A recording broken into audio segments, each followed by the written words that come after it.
বাড়িতে একটি বিশাল পার্টির আয়োজন করা হয়েছে আর তার জন্য জোর কদমে প্রস্তুতি চলছে। প্রতিটি কোণায় যেন উৎসবের আমেজ। পরিবারের সদস্যরা দিনরাত এক করে কাজ করে চলেছে। কেউ পুরনো বাল্ব বদলে নতুন ঝকঝকে আলো লাগাচ্ছে, যাতে পুরো বাড়ি আলোয় ঝলমল করে। আবার কেউ সুস্বাদু স্টার্টারগুলো গরম রাখার ব্যবস্থা করছে, যাতে অতিথিরা আসা মাত্রই গরম গরম খাবার উপভোগ করতে পারে। হ্যালো ভিউয়ার্স, সবাই কেমন আছেন? আজকে আপনাদের জন্য নিয়ে আসলাম সিঁদুরের মূল্য ১৫৬ নম্বর পর্বের খুব সুন্দর একটি এক্সপ্লেনেশন। যারা এখনও আমার চ্যানেলটি সাবস্ক্রাইব করেননি, প্লিজ চ্যানেলটি সাবস্ক্রাইব করে বেল আইকন অন করে দিন পরবর্তী ভিডিও দেখার জন্য।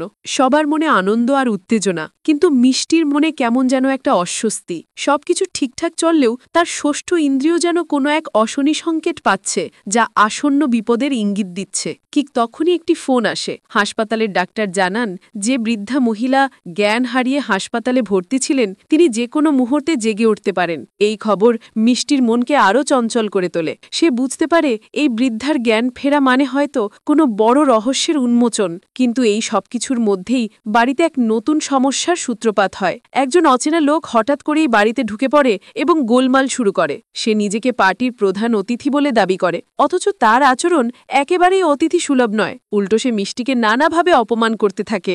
মিষ্টি যখন ঝাড়ু দিয়ে বাড়ির নোংরা পরিষ্কার করতে যায়, তখন সেই লোকটি উল্টো অভিযোগ করে বসে যে মিষ্টি নাকি তাকে ইচ্ছে করে ঝাড়ু দিয়ে মেরেছে। এই অদ্ভুত অভিযোগে বাড়ির সবাই হতবাক হয়ে যায়। তারা বুঝতে পারে না কি ঘটছে।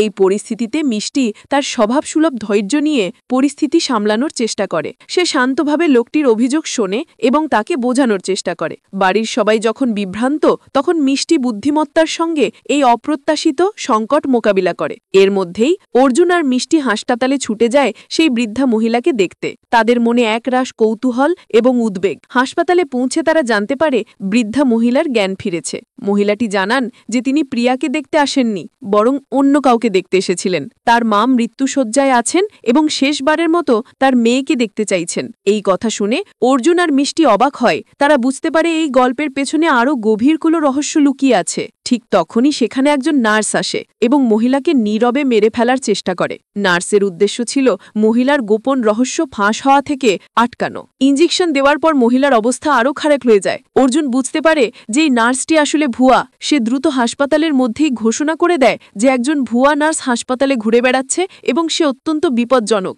সে বিপজ্জনক উদ্দেশ্য হাসিলের জন্য হাসপাতালের স্টাফদের সঙ্গে ধোঁকাবাজি করছে। কিন্তু এই নার্সের কর্মকাণ্ড আরও ভয়ঙ্কর রূপ নেয়। সে পুরো হাসপাতালেই আগুন ধরিয়ে দেয়, যাতে বুড়ি মহিলা এবং তার সঙ্গে থাকা সত্য চিরতরে শেষ হয়ে যায়। আগুন দ্রুত ছড়িয়ে পড়লে সবাই আতঙ্কে দৌড়াতে থাকে। চারিদিকে বিশৃঙ্খলা আর চিৎকার। অর্জুন আর মিষ্টি মানুষকে হাসপাতাল থেকে বের করে আনতে সাহায্য করে, কিন্তু মিষ্টি হঠাৎ বুঝতে পারে যে বৃদ্ধা মহিলা তখনও ভেতরে আটকে আছেন।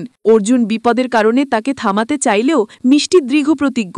সে যে কোনো মূল্যে বৃদ্ধাকে বাঁচাতে চায়। এদিকে বাড়িতে পার্টির মধ্যে আরও এক সমস্যা তৈরি হয়। অতিথিদের খাবারের মধ্যে মাছ পাওয়া যায়, যা পরিবারের জন্য একেবারেই নিষিদ্ধ ছিল।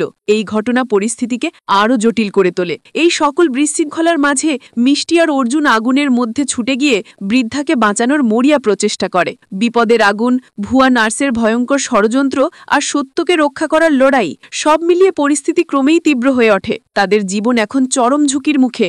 এই কঠিন পরিস্থিতিতে তাদের সাহস আর বুদ্ধিমত্তাই একমাত্র ভরসা। আগুন যখন হাসপাতালের প্রতিটি কোণ গ্রাস করছে, অর্জুন আর মিষ্টি তখন একে অপরের হাত ধরে আগুনের লেলিহান শিখার মধ্যে ঝাঁপিয়ে পড়ে। তাদের চোখে শুধু বৃদ্ধাকে বাঁচানোর দৃঢ় সংকল্প।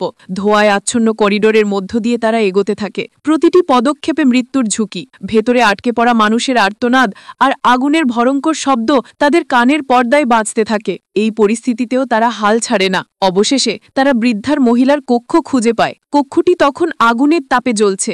বৃদ্ধা মহিলা যন্ত্রণায় কাতরাচ্ছেন। অর্জুন দ্রুত তার দিকে এগিয়ে যায় এবং তাকে ধরে তোলে। মিষ্টি দ্রুত চারপাশে দেখে কিছু একটা দিয়ে আগুন নেভানোর চেষ্টা করে। তারা বুঝতে পারে সময় খুব কম, যে কোনো মুহূর্তে ছাদ ধসে পড়তে পারে। অর্জুন বৃদ্ধাকে কাঁধে তুলে নেয় এবং মিষ্টি পথ দেখাতে থাকে। হাসপাতালের বাইরে তখন অগ্নি নির্বাপক বাহিনী পৌঁছে গেছে। সাইরেনের শব্দে চারপাশ মুখরিত। ফায়ার ফাইটাররা আগুন নেভানোর চেষ্টা করছে।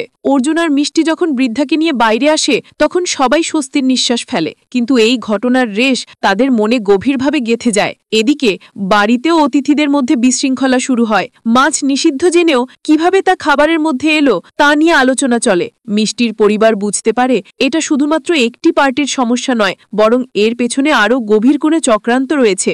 এই সকল বিশৃঙ্খলার মাঝে মিষ্টি আর অর্জুনের সম্পর্ক আরও মজবুত হয়। তারা বুঝতে পারে যে জীবনের এই কঠিন পরিস্থিতিতে তারা একে অপরের পাশে আছে। বৃদ্ধাকে বাঁচানোর পর তার কাছ থেকে আসল সত্য উদ্ঘাটন হয়। জানা যায় ভুয়া নার্স আসলে একটা অপরাধী দলের সদস্য, যারা দীর্ঘদিন ধরে হাসপাতালের রোগীদের জিম্মি করে বিভিন্ন অবৈধ কাজ করত। বৃদ্ধা মহিলা এই তাদের গোপন রহস্য জেনে গিয়েছিলেন, তাই তাকে পৃথিবী থেকে সরিয়ে দেওয়ার চেষ্টা করা হয়েছিল। অর্জুন আর মিষ্টি এই সব তথ্য পুলিশকে দেয়। পুলিশ দ্রুত তদন্ত শুরু করে এবং ভুয়া নার্স সহ অপরাধী দলের সদস্যদের গ্রেফতার করে। এই বুড়ো ঘটনাটি মিষ্টির জীবনে এক নতুন মোড় নিয়ে আসে। সে বুঝতে পারে তার ষষ্ঠ ইন্দ্রিয়র অনুভূতি ভুল ছিল না। শেষে পার্টি শেষ হয়, কিন্তু এর মধ্যে দিয়ে মিষ্টি আর অর্জুন জীবনের এক নতুন অধ্যায়ের সূচনা করে। তারা শুধু একটি জীবনই বাঁচায়নি, বরং একটা বড় অপরাধ চক্রেরও পর্দাফাঁস করেছে। এই অভিজ্ঞতা তাদের আরও সাহসী আর বুদ্ধিমান করে তোলে। ভিউয়ার্স, আজকে এ পর্যন্তই। ভিডিওটি কেমন লাগলো কমেন্ট করে মতামত জানাও। ভিডিওটি ভালো লাগলে সাবস্ক্রাইব করে লাইক, শেয়ার, কমেন্ট করে অন্যকে দেখার সুযোগ করে দিও। ধন্যবাদ।